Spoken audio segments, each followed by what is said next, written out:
Halo teman-teman, selamat datang di Ice Learning Time bersama gua Maman Gua Iqbar. Dan gue Givari. dan kita akan belajar tentang circular economy. Let's ride. Oke.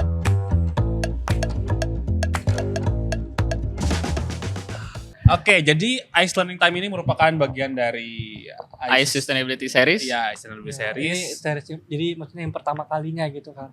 Iya, untuk yang Ice Learning Time, kita Ice Podcast-nya udah kemarin sama siapa? Bang Iqbal Muslimin dari CSO, betul, CSO Vermos dan juga co-founder juga. Jadi di sini bedanya kita bakal belajar bareng ya. Belajar bareng. Kalau kemarin sifatnya kita ngundang narasumber, sekarang kita lebih ke belajar bareng. Oke, jadi statusnya kita itu sebagai pelajar ya. Iya, pelajar. Pelajar yang sama-sama belajar sama kalian untuk mempelajari topik yang kita bahas. Ya, yaitu circular economy.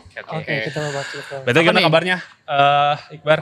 Alhamdulillah baik. Gimana kabarnya Mas Maman? Gua super baik. Super Lu gimana? mantap. Oke, kabar gue juga baik nih. Baik, baik. Alhamdulillah. Dan BTW gue super excited dengan apa yang bakal kita omongin sih tentang circular economy ya. Kenapa? Tapi BTW Ya, sebenarnya ya. kenapa sih kita perlu banget bahas soal circular economy? Mungkin buat lo.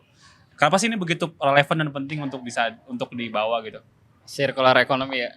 Kalau menurut gue lebih ke karena sebenarnya ini basic back to basic ya. Mungkin back to basic. Kalau kita coba ini gue juga baru belajar, kita sama-sama belajar ya. Sebenarnya kenapa sih? Sebenarnya mungkin pertanyaannya kenapa muncul si circular economy itu kan? Oke. Lebih ke arah mungkin kalau kita balik sedikit ke awal mula sebelum ada peradaban manusia. Sebenarnya kan bumi itu kan punya siklus ya. Misalnya siklus makhluk hidup. Misalnya kayak dia ada rantai makanan katakanlah. Oh itu siklus ya rantai makanan. Ya rantai makanan ada siklus ya. Oke. Ya kan oke. nanti jadi ada siklus nutrisinya. Dia akan memakan dan dimakan. memakan dan dimakan. Misalnya kan dari rumput dimakan sama serangga, serangga dimakan sama burung, burung dimakan sama Dan elang. itu pun sampai balik lagi. Iya, elang mati dikompos, misalnya dikompos sama ulat dan mikroorganisme lainnya. Sampai di Kan itu tanah kan tumbuh lagi. nutrisinya bersiklus gitu. Betul. Gue nggak ngerti, mungkin lu lebih paham. Suka ini nih. Nah, tapi ternyata siklus itu didisrupsi oleh manusia gitu dengan ekonomi Dengan adanya apa? perkembangan Ekonomi Ekonomi linear, linear. ekonomi linear. Jadi di mana kita tuh ngambil sumber daya dari alam, terus kita ngebuat suatu produk, dan abis itu kita buang begitu aja. Karena kan Oke. jadi nggak ada siklus manfaat di situ. Hmm. Katakanlah misalnya kita mau bikin baju, misalnya kita bikin baju, artinya kan kita butuh dari misalnya apa nih, bahan baju apa kan macam-macam ya. Kayak Mungkin katun. katun, ada. misalnya kayak katun, kita ambil katun dari alam, terus kita bikin jadi benang, terus kita bikin jadi baju kita pakai. Abis itu kalau di linear ekonomi itu kita buang.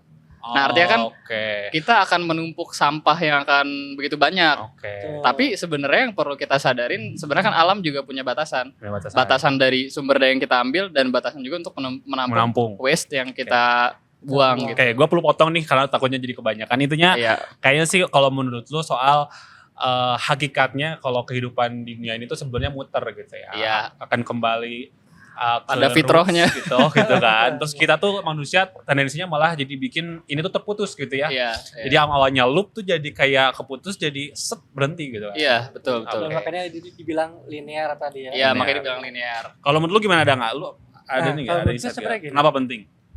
Bukan kenapa penting sih sebenarnya. Gue pengen interupsi justru lebih ke kita pernah dengar pasti istilah yang kita ambil dari bumi, itulah yang kita balikin lagi buat bumi. Oh, dari bumi kembali ke bumi. Dari bumi kembali lagi. Dari tanah ke tanah gitu. Iya betul. Tapi justru mungkin yang kita terapkan selama ini mungkin lebih ke linear yang kita tahu. Kalau kita ngambil makanan ini, kita buang lagi ke tanah makanannya. Jadi misalkan tanahnya jadi kompos atau apa. Nah tapi akhirnya itu menerus sampai di hal-hal yang lain. Kita misalkan kita nggak tahu nih buang baju kemana ya. Ya udahlah kita buang ikutin sampah-sampah yang lain gitu. Jadi Iya. itu pada akhirnya apakah itu termasuk dari bumi untuk bumi lagi atau ternyata bukan? Oke. Kalau dengan konsep yang kita anut seperti itu. Jadi poinnya adalah kenapa pentingnya sebenarnya karena tadi ya kayak kita perlu ingat lagi soal konsep dari bumi kembali Iya. ke bumi ya. Oke. Sebenarnya kalau dari gue Menarik. sebenarnya simpel sih kenapa penting karena kita lupa gitu karena kita melihat ini nggak penting sih padahal penting. Gitu aja sih kalau gue. Kalau dari urgensinya ya. Urgensinya. Lupa ya, lupa. Oke, tapi sebelum kemana-mana kita mungkin bisa mulai dari yang paling dasar dulu nih soal circular economy. Definisi sebenarnya apa sih circular economy? Mungkin nggak semua orang tahu model ekonomi kayak gini sih, gitu ya. Boleh gua dulu ya. Jadi yang gua pelajarin nih ya soal circular economy berdasarkan pengertiannya berdasarkan Ellen MacArthur Foundation. Ini sebenarnya yayasan Apa circular tuh? economy atau Oke, dalam oke. ya dalam circular economy itu yang paling terkenal lah di dunia. Jadi kata Ellen MacArthur Foundation adalah circular economy adalah a framework that produce systemic solution to tackle global challenges such as climate change, reduce biodiversity, waste and pollution. Cuma gua kehilangan satu kalimat terakhir tapi kayaknya diganti deh. Contoh dari Suharto Monoarfa deh ya, dari Kepala Bappenas 2020, 2019 sampai 2024. Ini sebenarnya gua nulisnya kurang lengkap ya tadi yang ada MacArthur. Tapi kok kata Suharto Monoarfa, intinya mah adalah circular economy adalah approach untuk memaksimalkan value nilai gitu dari suatu material, bro. Suatu material atau komponen sehingga produk itu bisa dikurangin. Kalau kita pakai produk, kita bisa ngurangin banyaknya waste material yang nggak digunakan kembali di landfill. Nah intinya mah gini lah, simple. Kalau gue sih sebenarnya lebih suka definisinya kalau kita sambungin dengan zero waste. Zero waste. Jadi kan intinya mah kalau tadi kan kata si Bapak Suharto Monoarfa, circular economy kan ngomongin tentang menggunakan material itu dengan maksimal kan. Oke. Ya, memaksimalkan Maksimalkan value barang, value gitu, menggunakan value material. value dari produk untuk tetap bisa digunakan. Kalau gue sih suka dengan pendekatan yang zero waste. Nah, menurut Zero Waste Alliance gitu ya. Jadi dia tuh approach-nya bisa melihat lebih ke cross value chain. Jadi kan sebenarnya perusahaan itu punya proses ya. Dari mulai bikin, ngumpulin Eksplorasi, kalau dia ekstraksi. katakanlah sampai hulu gitu ya, kayak ekstraksi sampai beneran bisa barang jadi itu kan banyak gitu ya. Nah, pastiin dari semua proses itu tuh nggak ada waste, nggak ada hal yang didispose keluar ya, apakah itu akhirnya ujung-ujungnya ke jalan atau ke sungai atau ke landfill. Landfill itu ada TPA ya, mau gunung TPA atau bahkan jadi di laut, bro. Di laut yang jadi berserakan itu mah jangan sampai keluar jadi waste, karena zero waste itu tuh melihat produk itu tuh sebenarnya punya material. Ini juga sebenarnya jadi mindset juga ya, bahwa nggak ada sampah sebenarnya. bahwa sebenarnya nggak ada sampah Karena sampah itu mindset. karena sampah itu mindset. Jadi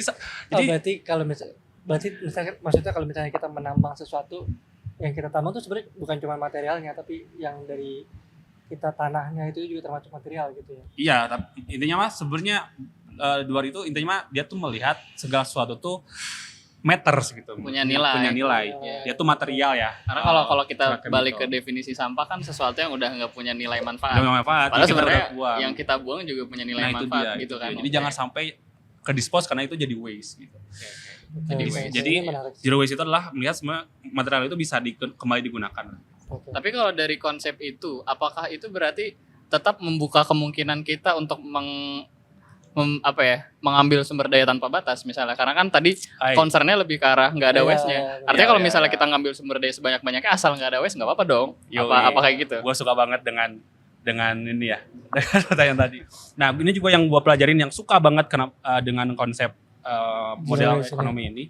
Jadi sebenarnya ini gue coba kenalkan dengan dengan framework 9R framework. Oke, banyak juga itu R ya. Biasanya kita tahu cuma 3R ya. 3R. Apa sih dulu tuh? Recycle, Reuse, recycle, apa satu lagi ya? Recycle, reuse, sama apalagi lah, lupa lah ya. Atau recompose atau apa gitu ya. Tapi sebenarnya frameworknya tuh ada 9R. Nih gue lupa nih dari siapa ya. Ada tingkatannya itu. Jadi 9R framework itu adalah framework circular economy. Sebenarnya jadi sebelum ke sana ya. Jadi sebenarnya 9R itu mungkin kita mikirnya ada 9R ya. Iya. Padahal sebenarnya ada 10. Ada 10. Ada 10 R. Kenapa enggak 9? Kan namanya 9. Nah, ini juga menarik.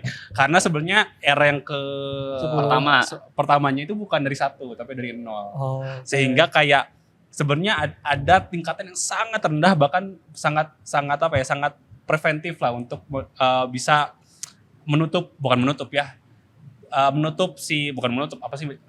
tidak membiarkan si ekonomi linear itu terjadi. Jadi gini lah gue simpelnya.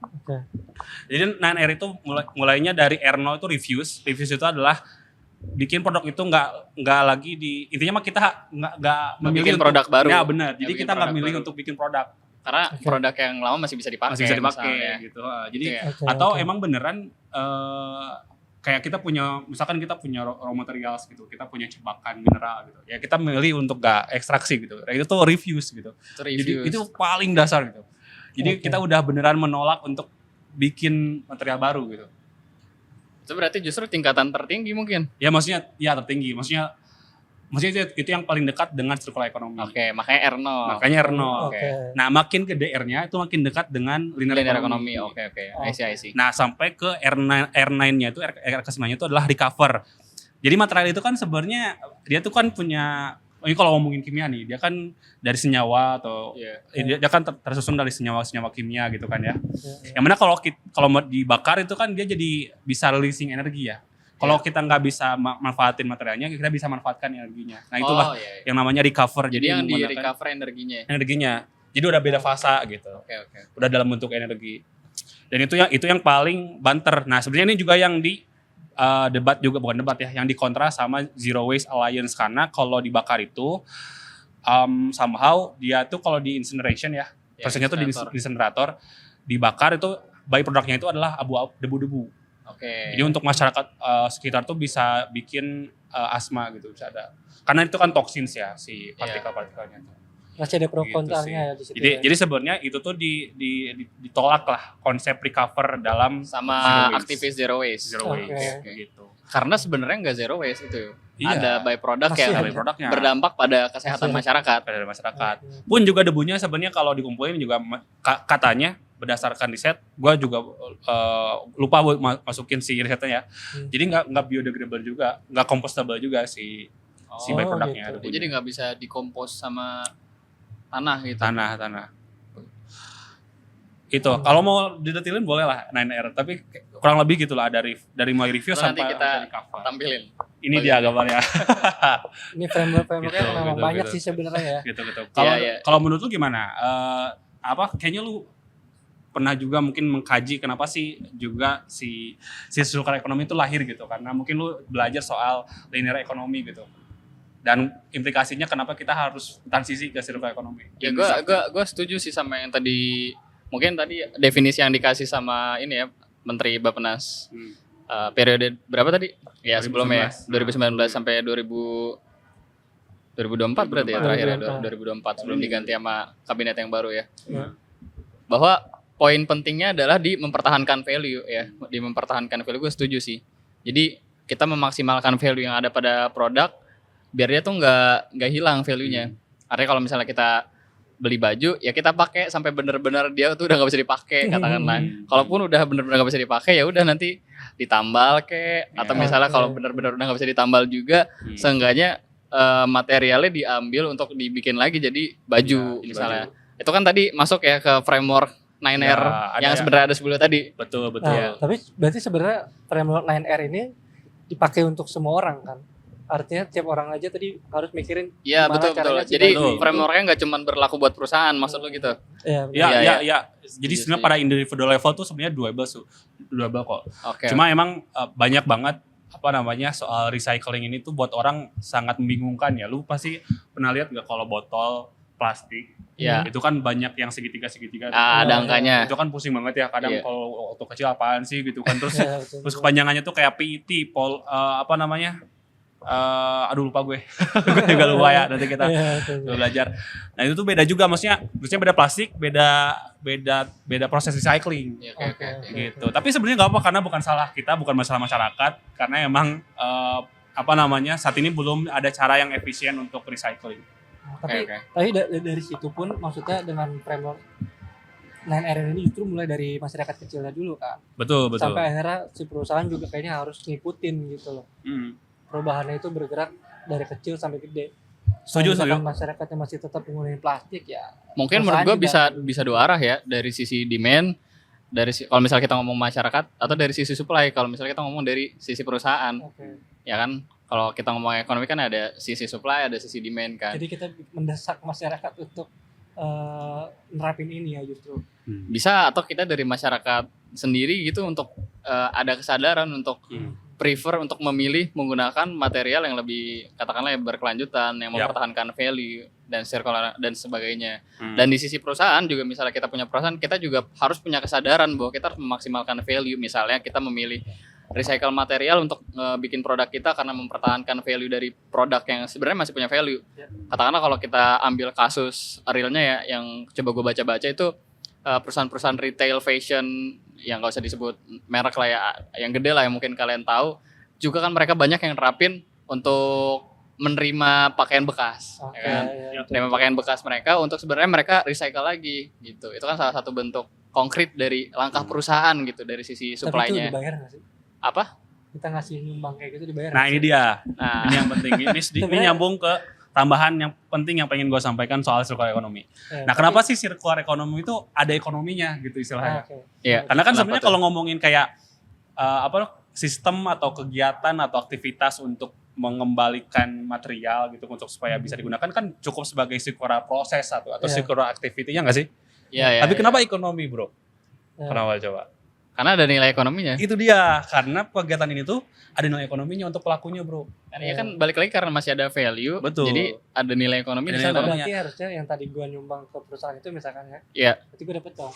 Nah, Nah, tadi yang iya. kalau gue coba pelajarin ya, itu tuh banyak modelnya ya. Mungkin ada juga yang dibayar, ada juga yang bentuknya dengan perusahaan itu ngambil bahan dari produk dia yang sebenarnya masih bisa kepake, cuman customer udah nggak mau pakai lagi. Itu kan ngurangin cost dia untuk ngebikin barang. Jadi harganya bisa ditekan dan itu kan secara tidak langsung benefit untuk customer kayak gitu. Salah satu bentuk kayak mungkin ada bentuk lain misalnya voucher atau segala macam. Kalau yang gue tahu tuh banyak yang nerapin misalnya kayak produk-produk mandi gitu, alat mandi, Oh, sabun, sampo gitu tuh ada yang beberapa yang gratis. Misalnya lo tuker berapa botol, gue lupa misalnya 10 botol sabun, nanti lo dapat satu produk, misalnya kayak gitu. Oke. Iya. Dan sebenarnya memahami circular economy itu kita bisa melihat ini secara lebih holistik gitu, Bro. Karena Gimana? mungkin penonton melihat kalau kayak circular economy itu urusannya dengan sampah gitu. Kayak waste management enggak juga, Bro. Jadi karena dia ekonomi juga sebenarnya dia itu emang model ekonomi secara keseluruhan, Bro. Jadi Apapun berarti ya maksudnya. bahkan kan tadi di framework R itu framework 9R itu sebenarnya bahkan di hulu banget tuh kita bisa memilih untuk tidak memproduksi yang baru kan. Iya. Atau sebenarnya kita bisa rethink nih, using the product more intensively. Jadi sebenarnya atau kayak reduce, increase production efficiency, bisa juga soal meningkatkan efisiensi produksi gitu. Sehingga bisa menggunakan material sehingga lebih sedikit. Jadi lebih sedikit resource yang kita ambil, tapi ngasilin produk yang lebih banyak. Betul. Oke. Satu hal lagi sebenarnya yang gua suka dari 9R dari circular economy itu yang dikenalkan sama Ellen MacArthur ya. Jadi sebenarnya kalau Ellen MacArthur tuh secara lebih sederhana modelkan circular economy itu sebenarnya ada 2 jalur.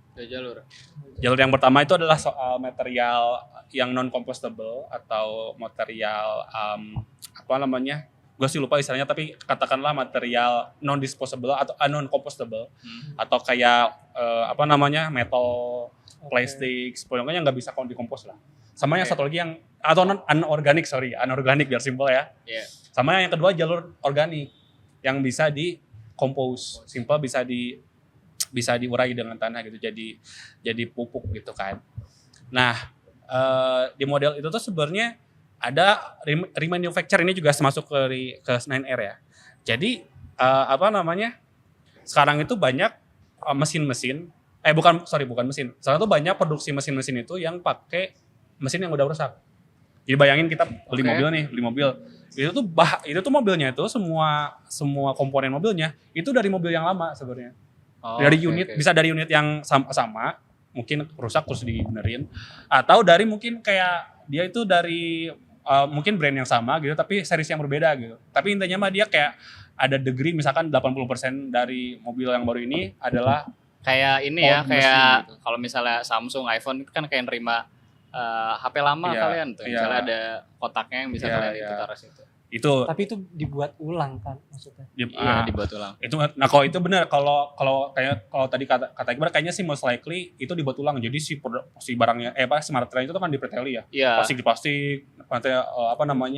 besi sama besi gitu kan, terus dileburin lagi gitu kan pakai chemical. Tapi kalau remanufacture bedanya itu kayak Oke. kayak- Bedanya komponennya Komponennya. masih utuh tapi Betul. digunakan untuk produk yang baru. Nah itu Oke. dia. Kalau yang tadi misalnya kayak kita naruh HP itu lebih ke dilebur plastik ya jadi plastik, Betul, mau dipakai betul. lagi.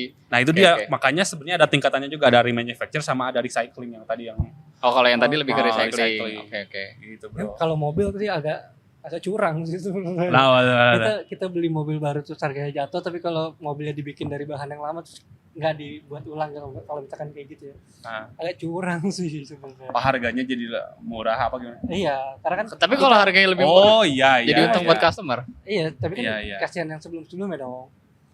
Justru Oh. nanti mobil-mobil mereka yang jadi bahan. Oh ya salah Waduh. sendiri beli sebelumnya. Iya, gitu dong. Iya. Tapi Kayaknya emang sih itu sebenarnya- udah terjadi di Indonesia atau baru di Gua belum tahu sih, kayaknya kalau di luar itu udah banyak sih Oke. brand worldwide brand di otomobil, bahkan sebenarnya nggak cuma mobil sih, nggak cuma kendaraan bermotor, tapi sebenarnya bahkan mesin untuk nge-recycle nge-manufacture mesin lain itu sebenarnya di remanufacture. Agak bingung ya. Tapi sebenarnya Mesin untuk membuat mesin lah. ya mesin pembuat mesinnya di remanufacture. Oke. Semoga dapat Mungkin ya. itu lebih masuk akal karena Ya, mungkin itu mesin apa-apa. untuk membuat mesin harganya akan lebih mahal dari Iya, mesinnya sendiri. Itu nggak apa-apa. Dan juga sebenarnya ini tuh datang juga perusahaan dengan ide seperti ini juga kan sebenarnya tekanan dari customer juga, karena customer makin aware, makin mau Oke. produknya lebih lebih circular, Iya. sehingga datanglah gitu proses seperti ini sebenarnya. Jadi Oke. jadi menurut gua sih customer yang beli kayak gitu tuh udah udah menerima lah dengan produknya. Itu udah Iya, iya. Bahkan sangat happy menerapkan framework yang 9R tadi. Iya. Gitu. Mantap. Gue sempat belajar sih ada satu model lagi gitu yang bisa diterapin. Kalau tadi kan kita bahas lebih ke arah customer tetap beli produknya kan. Entah nanti di recycle atau entah nanti di remanufacture, misalnya kayak mobil tadi kan mesinnya dipakai lagi, atau misalnya kalau baju nanti kainnya dipakai lagi buat bikin baju. Nah, ada satu lagi model mungkin yang bisa diterapin juga ya untuk itu tuh lebih ke skemanya sewa. Oh iya. Iya kan, itu juga bagian dari apa ya? Circular economy juga. Gue nggak tahu masuk apa nih. Coba mungkin Maman bisa kasih gambaran sebenarnya ini masuk ke konsep yang mana sih kalau di framework 9R tadi. Misalnya nih, kalau misalnya kita beli lampu misalkan dari plastik, dari kaca, atau yang ada komponen sirkuit elektroniknya juga kan kita pasang, ada umurnya, habis itu kan kita buang. Ya kan, tapi kalau misalnya kita sewa, nanti pasti nanti maintenance-nya akan dijaga gitu sama katakanlah perusahaan si lampunya. Jadi nanti umur hidupnya juga akan lebih panjang dan nggak ada value yang kebuang di sana. Nah itu kira-kira frameworknya kayak gimana tuh? Nyewain lah intinya mah Ya ya. nyewain. Sebenarnya- Ya produk apa aja. Sebenarnya ketika when it comes to duit lah ya. Menurut gua sih itu tuh udah melibatkan banyak melibatkan banyak proses ya. Jadi nggak cuma sebenarnya kayak mungkin katakanlah dia repurpose gitu atau remanufacture, tapi sebenarnya itu udah ke circular business model. Ya. Nah, jadi sebenarnya circular economy itu ada bisnis modelnya. Oke. Nah, menurut gua sih itu tuh lebih ke product as a service bisa gitu ya. Kayak emang kita ngasih ada perusahaan itu yang emang bikin jasa itu mengadain untuk product as a service. Jadi ngasih produk, ngasih apa yang dia Sebagai punya itu sebagai jasa gitu. Dan disewa.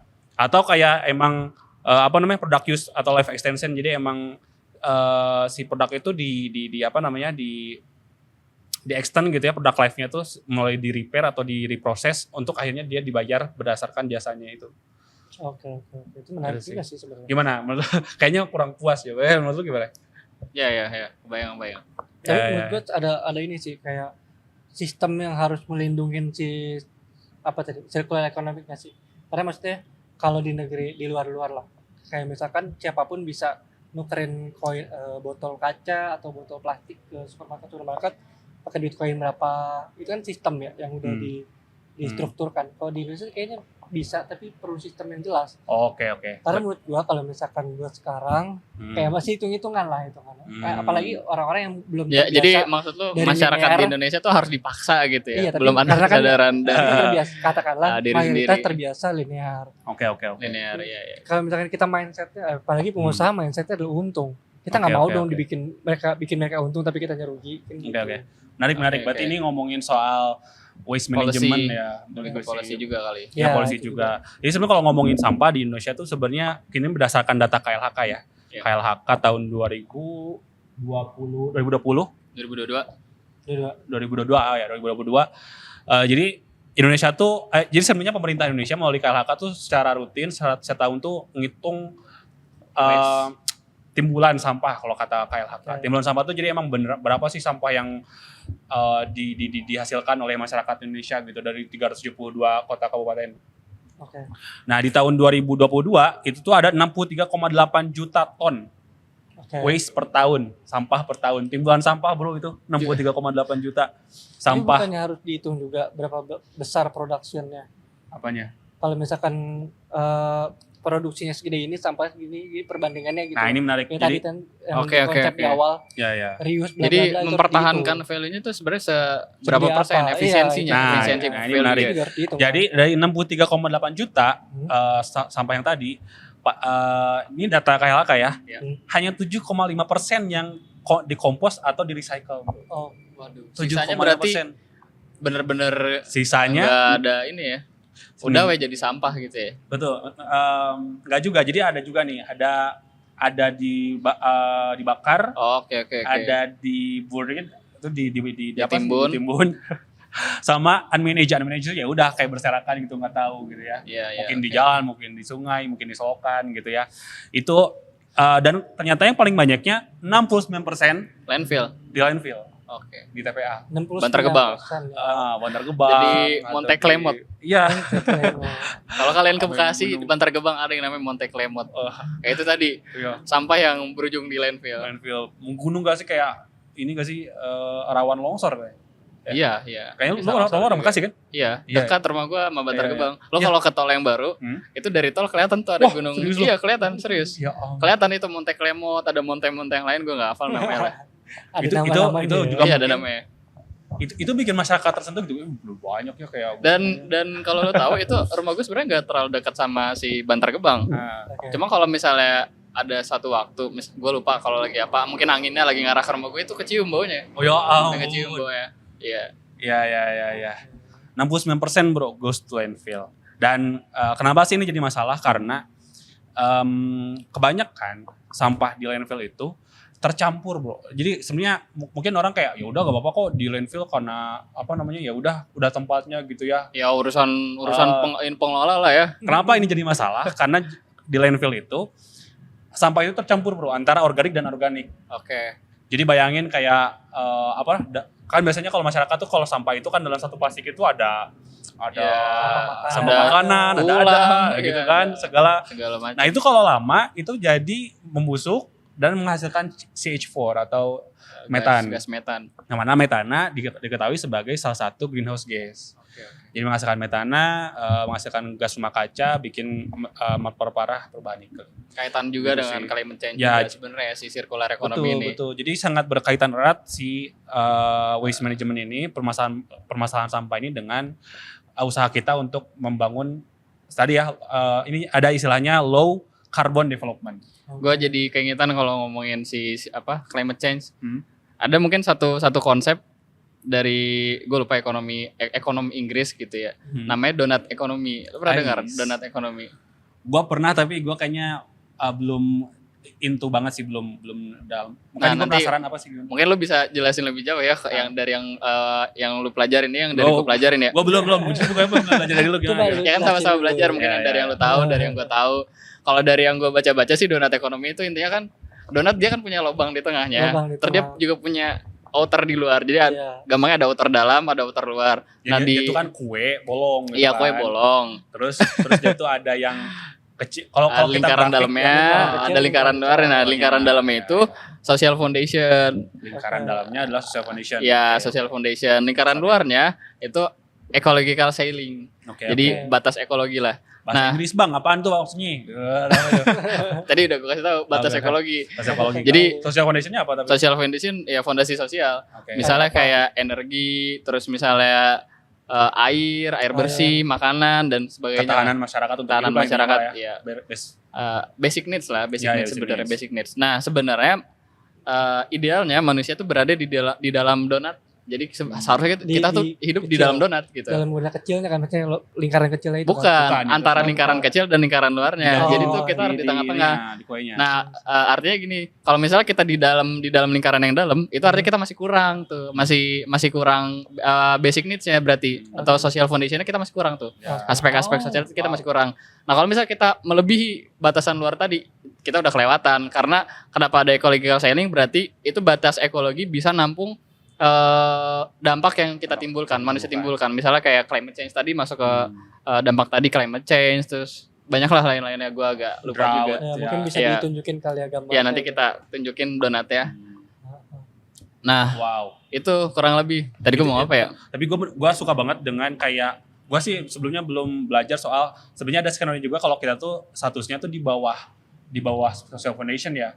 Ya mungkin Iya. karena jadi sebenarnya ini berhubungan dengan ini juga ya climate change. Karena climate change itu gue belajarin sebenarnya ketika jadi parah dan jadi climate change related disaster atau kan intinya climate change itu kan bukan cuma ekstrim bukan berlebihan bukan, atau kurang. bukan cuma naikin temperatur jadi panas enggak, Iya. tapi karena naik temperatur jadi extreme weather events, jadi Iya. jadi banyak bencana Oh, Ya cuaca. pemanasan global itu kan Betul. salah satunya Betul. dari itu. Dan itu Climate dari change. itu tuh ada namanya climate refugees. Oke, Jadi climate refugees adalah masyarakat yang terdisplace, yang terrelokasi karena mereka itu terdampak oleh bencana yang relate dengan perubahan iklim. Jadi ketika udah kita lewatin tadi ya yang Ecological sebatas ekologi, kitanya juga jadi turun ya. Maksudnya kitanya jadi Iya betul, jadi betul berkaitan juga itu. berkaitan. Iya. Oke, wow. Menarik. Oke. Apalagi nih? Tingkatan circular economy. Kayaknya lu bisa ceritain dong tentang soal tingkatan circular economy mungkin. Ya, itu tadi yang lu bahas Oh, 9R. maksudnya. Oh iya. Tapi yang lu pelajarin gimana sih? Sama sih sama Oh, tadi sama. yang lu bilang. Jadi kayak ada tingkatannya. Mungkin lebih ke dari basic banget lah buat kita nolak buat pakai produk tadi udah kita obrolin Oke, panjang oke. lebar lah. Oke. Nah, gue kayaknya masih agak sebel nih ngomongin sampah ya. Jadi kita mau coba fokus ke sampah. Ngomongin sampah ya. Jadi ini kalau masih ada waktu ya. Jadi sampah itu kan berdasarkan data KLHK ada 63,8 juta ya. Juta ton sampah per tahun. Dan mungkin kita mikir kalau kayaknya sampah paling banyak anorganik deh. Karena mungkin banyak plastik gitu. In fact sebenarnya plastik itu kan kalau kita ya ini bukan mengucilkan sampah ya karena signifikan, bukan sangat signifikan. Cuma masanya kalau sampah itu kalau per orang tuh kayaknya per kapita tuh nggak akan lebih dari sekilo gitu. Untuk plastik yang anorganik ya. Per tahun lah. Per tahun, per hari. Plastik nih. Plastik menurut gua per orang tuh nggak akan lebih dari sekilo deh. Oke. Karena tahun. plastik kan Per ringan kapita banget. per tahun. Per kapita per tahun. Kayak gua mungkin ada ya tapi kayak gua belum nemuin. Tapi kayaknya Terus kecil secara banget. massa. Soalnya emang kan plastik ringan banget kan. Iya. Nah, masalahnya adalah di dalam plastik kan ada makanan ya. Iya. Nah, makanan itu justru yang lebih gede, bro. Iya. In fact, sebenarnya organik itu 54,2% dari sampah yang didata oleh KHLK. Sedangkan anorganiknya 45,8%. 17%-nya adalah plastik, 12%-nya paper, terus 16,8%-nya yang lain. Nah, organik itu sebenarnya 40,2%-nya adalah food waste. Food waste, bro. Kita darurat food waste. Banyak orang Terus nggak kita ngabisin parah makanan. banget berarti ya. Iya, gak ngabisin makanan atau dari supermarket kayak bahan makanan gak habis dibuang. Iya. Ya, yang mana karena lebih banyak juga menurut gua ini sangat relate banget dengan keluaran gas metan sih. Tapi kalau ngomongin soal food waste ya, bukannya mereka tuh kan punya SOP lah. Katakanlah misalkan mereka udah terkontaminasi memang harus dibuang, atau mereka kadaluarsanya memang harus dibuang. Jadi gimana sebenarnya untuk food waste ini menentukan dia tuh udah nggak bisa dipakai lagi tuh gimana? Oke. Untuk yang tadi ya, Food ya. 9R atau apa gitu. Nah, ini kalau berdasarkan yang gua pelajarin ya dari Iya, Alan iya. MacArthur dari model yang tadi ya, yang 2 jalur tadi ya. Hmm. Nah, food itu kan Organik masuknya dan ke anorganik. Iya. for organik. Nah, jadi kalau food itu emang no other option selain dikompos. Emang harus bisa dikompos. Pakai BSF kali. Bisa. Apa tuh Bisa. Bang? BSF. Coba nih Bang Gimari nih. Anak teknik pertanian coba jelasin Lupa sih. BSF. BSF itu apa lupa sebenarnya. Black Tapi Soldier itu- Fly. Nah, itu kan pakai benar organisme kan. Dia hitungannya lah. Dia nggak cuman dimakan sama Belatung. belatung ya itu. Belatung itu kan ya? Belatung. Yang nantinya hasilnya juga buat si belatungnya ataupun tanah yang dia hidup si belatungnya itu lagi. Cuman di luar Jadi- dari itu sih sebenarnya yang gua tanya itu gimana? Kalau misalkan tadi kita productionnya si katakanlah si Lebih ke arah makanannya- sampai batas mana sih sebenarnya si makanan tuh udah nggak bisa dimanfaatin gitu ya? Nah itu dia gimana? Kalau emang jadi food waste berarti kan artinya kita nggak ada solusi dong. food waste akan tetap jadi food waste sampai akhirnya kita Betul solusinya betul. cuma di kompos doang. Iya, Iya. poinnya berarti sebenarnya justru food waste ini nggak akan punya waste kalau semuanya bisa dikompos. Iya betul. Makanya sebenarnya kalau food waste itu sangat Oke. sangat eratnya tuh sama individual banget sih. Oke. Ya sebenarnya kalau kalau perusahaan kan bisa dipaksa ya sama regulator. Oke. Kayak misalkan supermarket dia punya banyak makanan gitu terus kayak dibuang sembarangan gitu. Itu kan bisa diregulator karena mereka kan banyak ya. Tapi masyarakat itu Nggak bisa tuh. masyarakat itu agak susah juga gitu karena kan susah dikontrol ya, susah diawasin gitu ya. Iya. Kayak gini deh, sampah ada di masyarakat nih, tiba-tiba udah ada di landfill, kan kita nggak bisa tahu ini dari siapa kan, Betul. gitu kan. Tapi kalau perusahaan mah kan kita most likely bisa tahu ya, kayak oh ini dari misalkan dari perusahaan mana gitu.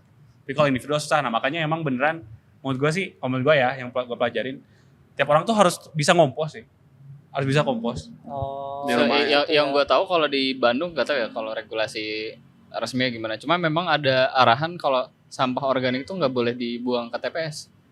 Jadi nggak akan diangkut Oh, sampah gitu. organik. Jadi memang harus masing-masing, ya ada yang per rumah, ada yang per RW atau per RT itu harus punya Tempat sendiri. Tempat iya sendiri. tempat komposter sendiri. Tapi komplek gua masih di bawah sih, masih diangkut. Ya lu masuknya Bayar. Bandung Barat ya? Iya. Mungkin kota Bandung kali. Gua agak lupa, nanti kita cari coba. Iya, Eh, iya, tapi iya, kalau di iya. rumah gua bisa Jadi maksudnya buang. beda daerah, beda approach kan Iya, ya. beda daerah, beda Di approach. rumah gua bisa buang, tapi harus bayar. Bisa apa? Bisa buang sampah makanan, tapi harus bayar. Nah itu juga bisa jadi salah satu disinsentif kan. Iya. Itu salah satu Iya, bentuk Iya. kontrol juga. Tapi Regulasi, gue pikir policy. awalnya dengan framework 9R ini untuk makanan gue pikir kayak ya udah kalau gitu kebutuhan makanan bahan dasarnya kita tahan biar Kita nggak makan, bazir iya. gitu kan. Jadi Jadi kita apakah nggak makan, oke. si 9R Iya. ini applicable terhadap food atau enggak gitu Iya, kan jadi sebenarnya? kayak Apakah Ah, cuma iya. 3R doang atau 2R Iya. doang gitu? nggak semuanya ditahan, maksudnya Iya. yang awalnya dikasih suplai padi 10 ton kita tahan cuma 5 gitu katakanlah biar nggak mubazir. Jadi akhirnya orang Oh jadi iya hemat. iya, oh karena tadi Apa. review tadi ya. Iya. Menurut gue itu nyambung ke lu tadi Donat sih. Soal produksi apalagi food itu kan ada food security juga ya, Iya. ngomongin ketahanan pangan, mana manusia ya pasti perlu makan lah gitu. Ya, jadi betul. basic Ah, needs juga. Oke. Dan juga sebenarnya kan kalau organik itu regeneratif. Jadi sebenarnya kalau yang gue pelajarin ya, kayaknya sih kalau soal organic waste itu soal di masyarakat, bagaimana dia bisa lebih pintar dalam segregasi sampah antara dikompos atau emang ya mungkin mungkin perusahaan atau pemerintah kolaborasi gitu ya, collab. Mungkin Iya. beneran serius kayak ada I don't know ditingkatin si TPS 3R-nya untuk bisa ngelola sampah organik lebih Lebih baik, efisien. lebih efisien. Gitu Menarik, sih. menarik. Karena tapi juga sebenarnya Ellen MacArthur juga bagus nih soal organic material tuh juga sebenarnya bisa di reuse juga sebenarnya. Oh gitu kata Kayak dia. kayu tuh nggak apa namanya kalau udah dipakai dibakar gitu. Tapi juga sebenarnya bisa dipakai ulang gitu, kayu terus kertas gitu. Iya. Itu kan juga organik jadi bisa Mungkin di-reuse. kalau selain makanan, walaupun organik masih bisa reuse. Bisa kali di-reuse. ya. Kayu. Iya, kayu.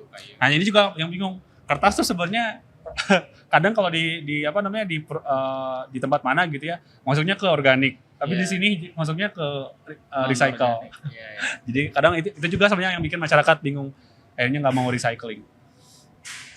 Gitu. Kayaknya udah sih hasil belajar gue. Oke. Lo ada Kayaknya- tambahan lain nggak? Udah cukup kali ya.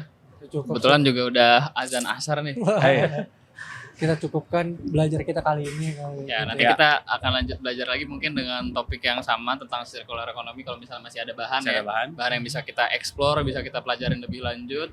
Ya. Atau kalau misalnya ini udah cukup, kita bisa cari topik lain ya tentang sustainability, mungkin masih di series ICE Sustainability Series. Serius? Ya, betul. Atau mungkin kita akan ada series-series berikutnya, nanti kita nggak tahu juga ya. Ya. Ya, Gua sih Pantau harap aja ada lah. sih. Gua harap ada sih. ya gue harap juga lah. Ya, bisa belajar lagi sama kalian. Ya, betul banget. Gitu. Oke, Oke, oh gua tadi yang buka ya? Iya. Ambil kelupaan. Oke. boleh ditutup Mas Maman. Oke. Gitu aja teman-teman. Thank you banget atas apa namanya? Atas Atensi. kesediaannya, atensinya untuk bisa belajar bareng sama kita. See you later di video lainnya. Bye-bye. Bye bye. Oke.